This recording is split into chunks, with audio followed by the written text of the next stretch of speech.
Hey, it's Melanie. I just wanted to jump on and say thank you so much for listening to the Eat Away Kidney Stones podcast. I've been truly blown away by all the kind and wonderful comments people have been leaving for me about the podcast. If you are enjoying the podcast, please consider leaving a review on whatever platform you listen to your podcast on. This really helps me help more people prevent kidney stones. I hope you enjoy today's episode.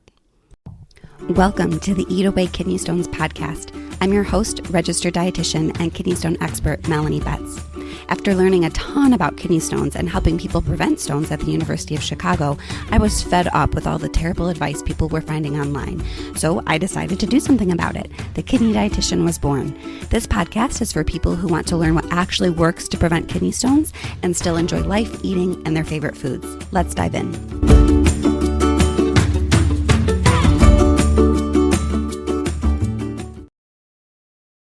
Hello and welcome to the 48th episode of the Eat Away Kidney Stones podcast. I'm your host, registered dietitian and kidney stone expert, Melanie Betts. And today we have a slightly different episode, but I think it will be interesting.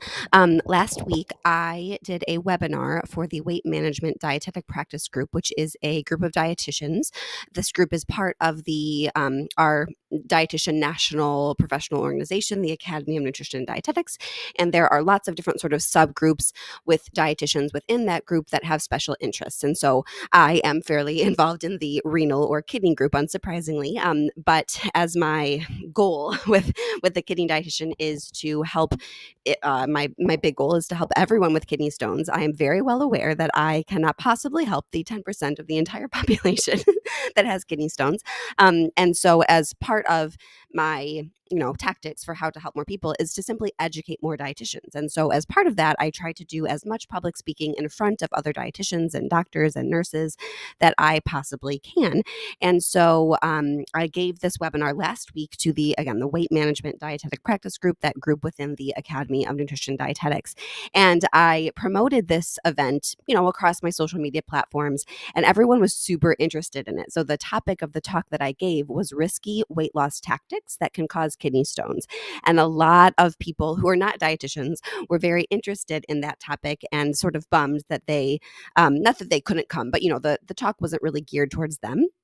And so I thought it might be interesting to just kind of give a rundown on very high level of what I talked about during that webinar that I gave last week on the podcast, since there was so much interest in what I was talking about during that webinar. So today we're just going to kind of go into what I talked about during that talk that I gave to dietitians last week. And I am sharing some of the slides. So if you are watching this on YouTube, you're able to see some of the slides that I used during that webinar. So there was 3 sort of big weight loss tactics that I talked about that I see people forming stones as a result of doing all the time. And there's really data, of course, to back up these things that you could possibly do to make your body smaller that could cause kidney stones. So the first big one that I think is fairly well known, although probably not as well known as it should be, is that gastric bypass surgery is very associated, it's very well known to increase your risk of kidney stones. So I presented a couple different studies to kind of show the increased risk of stones in this population. This first study followed about 750 patients who had some sort of bariatric surgery over about 8 years, about 6 years. And the most malabsorptive or the most sort of severe, intense bariatric bypass surgeries were associated with an increased risk of stones. So when you looked at everyone who had any sort of gastric bypass surgery versus those who didn't, those who did had about 11% risk of stones versus 4% in the general population. So that's a pretty high risk. And like I said, there was a much even greater risk in people who had those very severe malabsorptive surgeries compared to sort of just a restrictive, like a lap band surgery. In fact, the people who had just sort of a restrictive gastric bypass surgery didn't have an increased risk of stones. It really was those malabsorptive procedures that increase your risk of stones. So those malabsorptive procedures were something called a duodenal switch or a very long limb Roux-en-Y gastric bypass surgery. So those two two types of gastric bypass surgery specifically were associated with a 4 times higher risk of kidney stones. Sort of your very standard gastric bypass, Roux-en-Y gastric bypass surgery was associated with about a 2 times higher risk of stones. And again, those that just had some sort of restrictive, like a lap band procedure, had no increased risk. So as we'll talk about a little bit later in the podcast, those malabsorptive surgeries, there's the specifically the fat malabsorption that is being caused on purpose by these surgeries is what's really driving that stone formation. This particular study that was published in Kidney International in 2015. I'll put a link in the podcast notes to this study and all the other studies that I talk about. But this particular study also looked to see if people who had gastric bypass surgery had a greater risk of chronic kidney disease over this 6 to 10-ish year time frame. And those people with those super restrictive gastric bypass surgeries did have a higher risk of CKD, about a 2 times higher risk of chronic kidney disease compared to those who didn't have any sort of gastric bypass surgery, which is significant. And from my understanding, the reason that we do see this higher risk of CKD post gastric bypass surgery has a lot to do with this super increased risk of stones. Because when you have a ton of kidney stones, there certainly is a higher risk of damage to your kidney, which could cause kidney disease. Also, the increased risk, of course, of having procedures to remove those stones or to break up those stones, right? And those procedures come with risks. And so I thought that it was definitely important to mention that those very restrictive malabsorptive surgeries had a 2 times higher risk of CKD. Important to note that the typical Roux-en-Y gastric bypass surgery and just the restrictive type surgeries did not have a higher risk of CKD at all. The next study I talked about was published in the American Journal of Surgery in 2020, and this was very similar to the other study, just to kind of highlight the increased risk of having stones post gastric bypass surgery.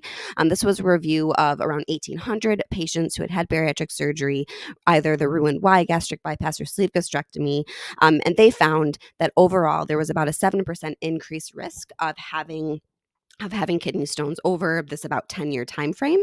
And the study also found that the average time to stone formation was about 3 years, and it drops pretty significantly. So if you're going to form stones as a result of gastric bypass surgery, it seems to happen pretty soon relatively after that surgery.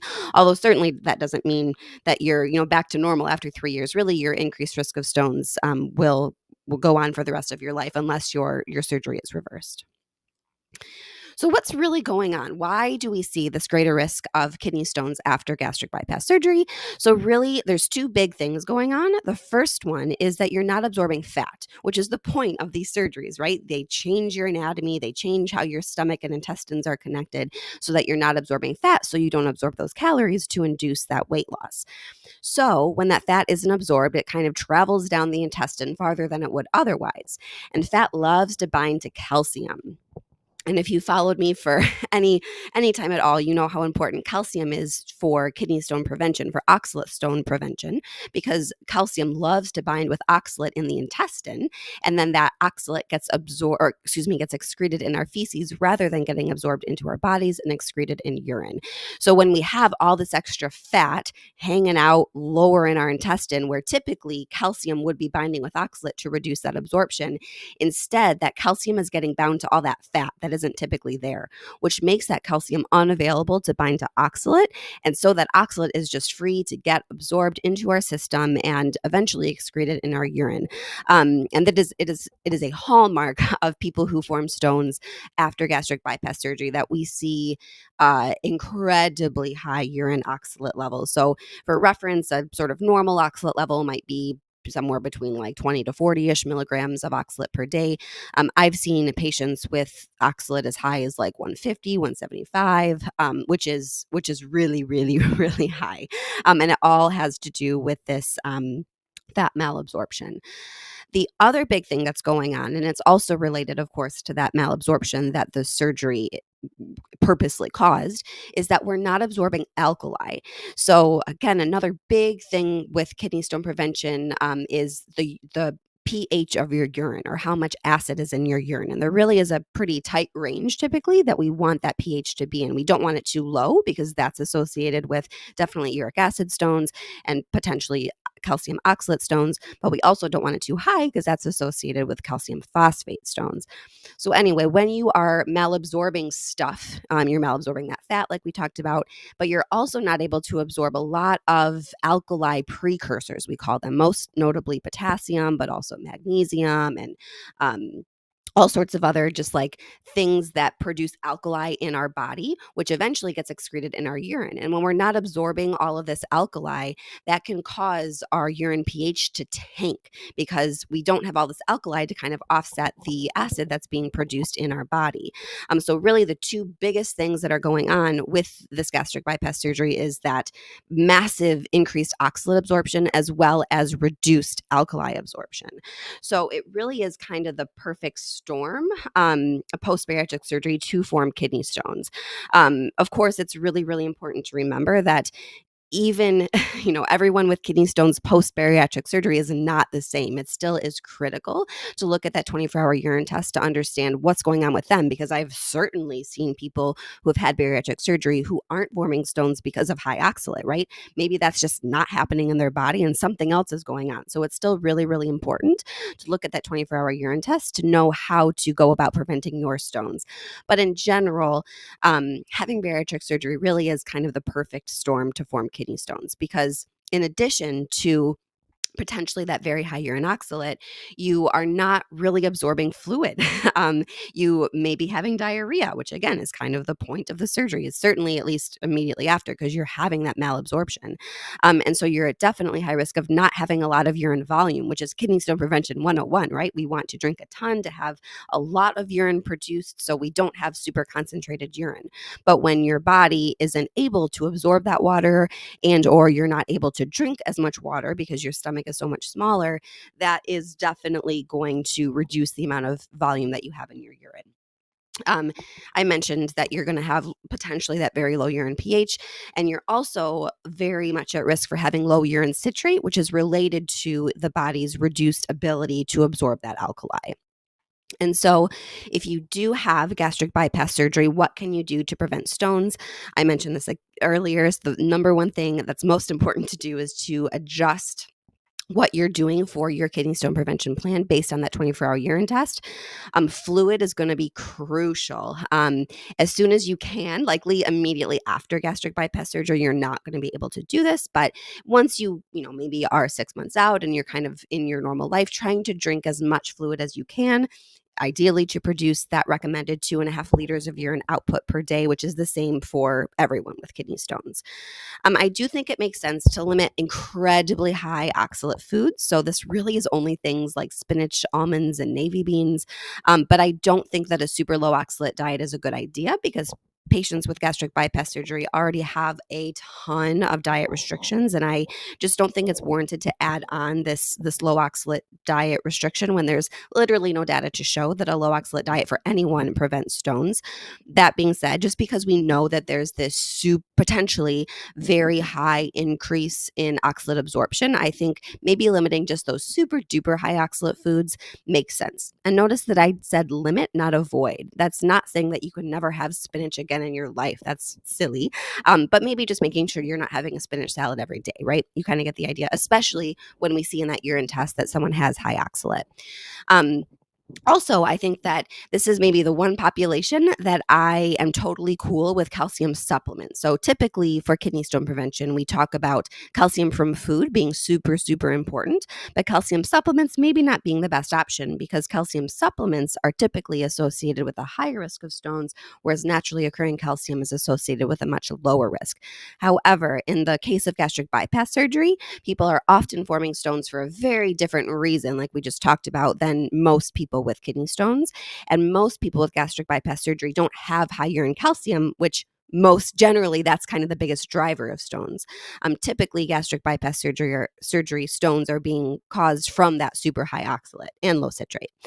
So I think that there definitely is a place for calcium supplements to help reduce that oxalate absorption, if in patients with gastric bypass surgery, especially if we see on that urine test that their calcium isn't high, then I think it makes a lot of sense to add calcium supplements with meals.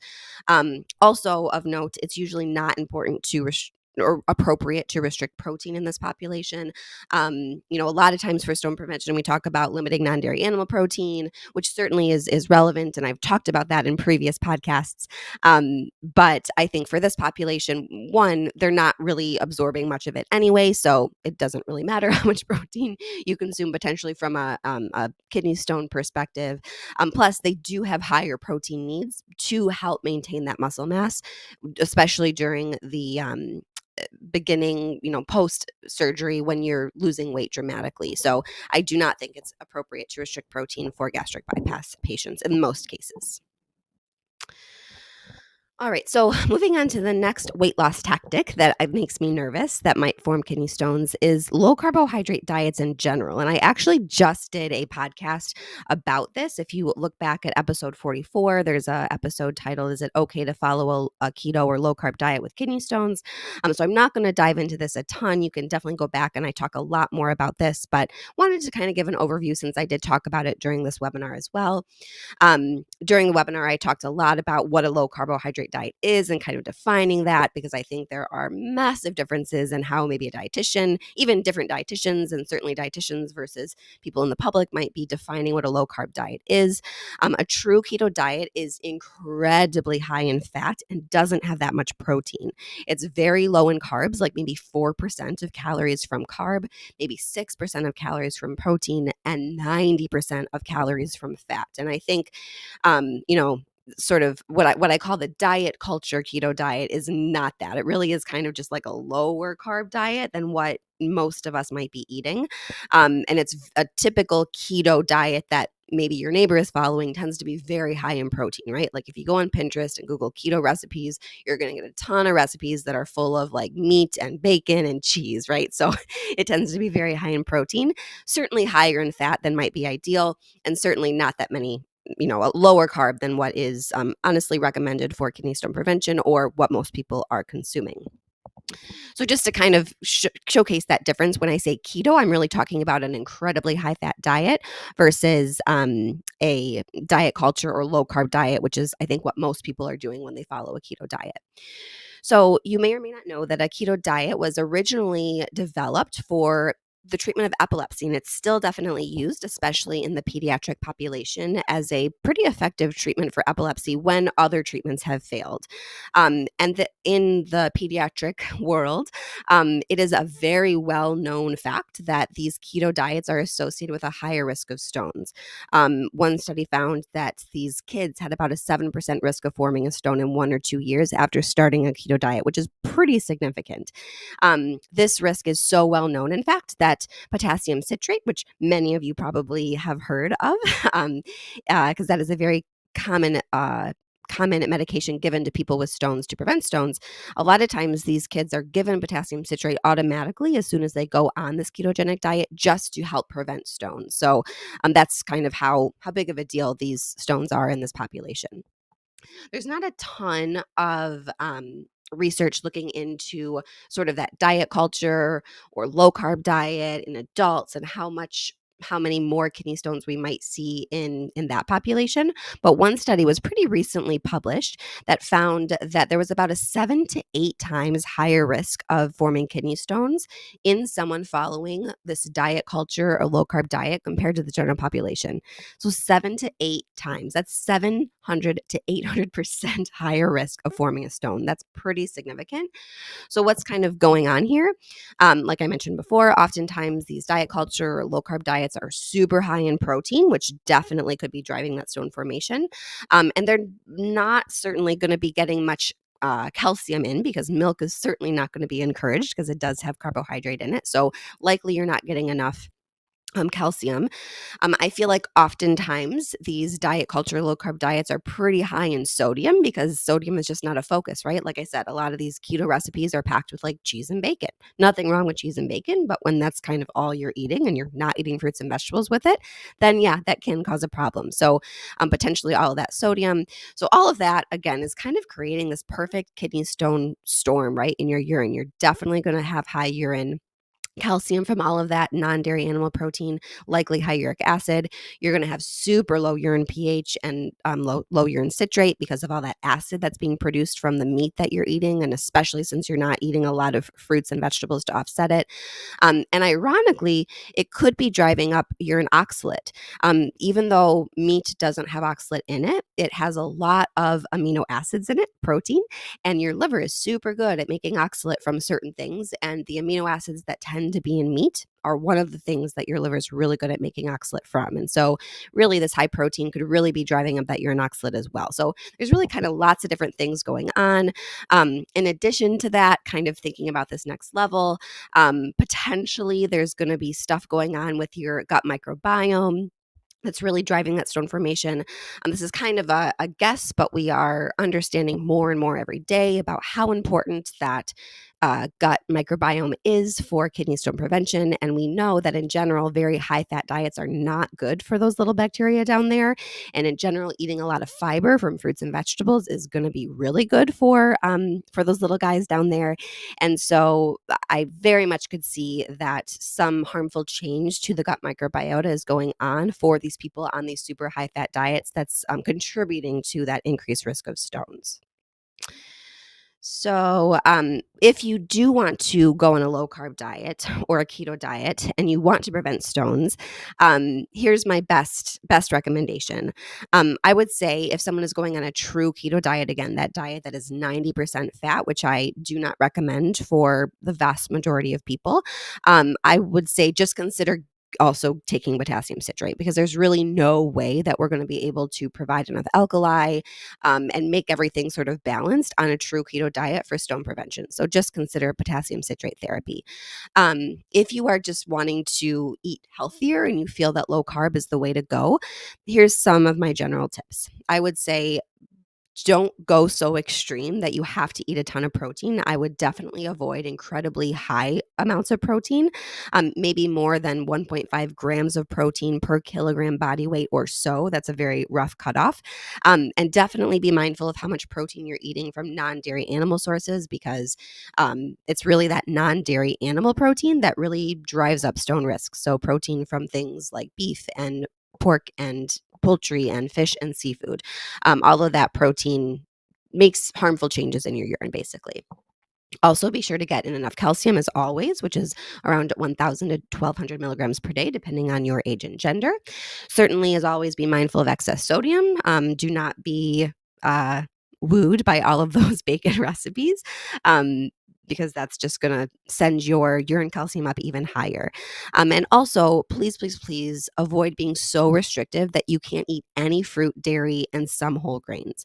I think I'm not a huge fan of low carb diets in general, but I do think it makes sense to focus on the quality of carbohydrate that we're eating, right? Like, obviously, I'm a dietitian. I'm not advocating that we just eat a ton of cake every day. I certainly am, side note, advocating that we eat some cake sometimes, but most of our carbs should be coming from fruit, dairy, and whole grains. These are foods good for us. They are good for kidney stone prevention. And so if we are so strict in our diet that we can't eat any of these things, I think it's going to get us into trouble. And another sort of word of warning is to just be careful that you're not overdosing on some incredibly high oxalate foods. I think, especially when we follow super restrictive diets, we feel that there's nothing that we can eat, which is fair, which is why I don't advocate super restrictive diets. But we find what we feel are sort of these safe foods. And unfortunately, I feel like two of the most common, quote, safe foods on a keto diet are almonds and spinach, right? Because we think, oh, they're so good for us. And they are good for us. But when we eat just a ton of almonds and spinach all the time, and we're not eating a healthy, well-balanced diet that includes enough calcium, then we can absolutely get into trouble. And so just kind of be mindful of not overdosing and making sure that your diet isn't so restrictive that you can't include a healthy variety of foods. All right, so the last sort of weight loss tactic that I talked about that increases the risk of stones is eating disorders. There's not a ton of research on eating disorders and kidney stones, although there is some. And kidney stones are often listed as sort of a risk of eating disorders when you look at sort of medical textbooks and research articles and whatnot. And it makes sense because I'll talk about in a couple slides or in a little bit that there's lots of eating disorder behaviors that definitely are causing changes in your urine that would predispose someone to form stones. And so it makes sense that we would see a higher risk of people suffering from eating disorders. The little data that I found to kind of describe the prevalence of eating disorders the prevalence of kidney stones in different eating disorders. I found one study found that kidney stones were found in about 5% of patients with anorexia, and most notably that hypokalemia, which is low levels of potassium in your blood, and hypomagnesemia, which is low levels of magnesium in your blood, were present in 20 to 25% of patients with anorexia, respectively. So that's notable because both of those things definitely would predispose someone to stones. And so the fact that those um, micronutrient abnormalities are so prevalent is definitely notable from a kidney stone prevention standpoint. Um, so this is a one study that was published way back in 2017, and this is a giant study that followed 9,300 people with anorexia and compared them to people without anorexia to see what was their risk of stones. And they followed them for around 18 years, and the people with anorexia had a risk, it seems low, of only 0.25%. But when you look at the overall population, those people without anorexia, they only had a 0.17% risk of stones. So the people with anorexia had a 50% higher risk of stones over this time period, which is significant, right? So there definitely, like I said, not a ton of research here, but there definitely is some, and definitely an increased risk. And that makes sense because when we look at things that people might be doing as part of their eating disorder, again, there's things that could be going on in their urine that is promoting stones in a susceptible person. So the first behavior is going to be abusing laxatives. So, taking so many laxatives that you're forcing your body to have diarrhea to lose weight. That certainly is going to drive your urine volume down because you're not absorbing all of that water. You're also not absorbing that citrate, that alkali or citrate, but alkali most notably, like I talked about with gastric bypass surgery patients. And so not absorbing that alkali is going to be driving down your urine pH and urine citrate, and also potentially driving up your urine oxalate because of that fat malabsorption. So sort of the exact same physiology we talked about with gastric bypass patients. If people are inducing vomiting, that's going to drive urine volume down because you're losing that, of course, liquid with the vomit, with the emesis. If people are abusing diuretics, that could actually drive urine volume down eventually, and also potentially could drive down urine citrate because those diuretics are going to kind of mess with that pH balance of how your kidneys are handling things. And so that could actually drive down your urine citrate. And then the last thing is just kind of like not eating enough, right? Or drinking enough. So you're not drinking enough liquid, you're not getting in enough calories, you're not eating enough vitamins and minerals in general. That's going to mess up our balance in our urine, right? So again, that's going to potentially drive low urine volume, low urine magnesium, like I talked about. We are learning more about how important eating magnesium-rich foods is for oxalate stone prevention in particular. Also, you're not going to be eating a lot of alkali, in addition to potentially not absorbing it if you are abusing laxatives or something like that. So that's going to cause low urine citrate. And also, when you're not eating enough, your bones are not going to be super happy. That's when we're not eating enough energy and vitamins and minerals in general, that's going to mess up our bone remodeling process. And that can actually drive up our urine calcium as well. So that was really deep in the weeds, but just know that there's all of these behaviors eventually could change our urine in some way that really could be promoting stones in people who are susceptible. And so if you have an eating disorder or you are a dietitian listening to this podcast and working with someone with an eating disorder, I think in the short term, really pushing fluid as much as you can is very, very important. And that's true. That's kidney stone prevention 101, right?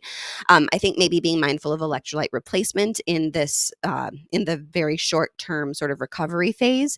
And as always, adjusting the plan based on a 24-hour urine test.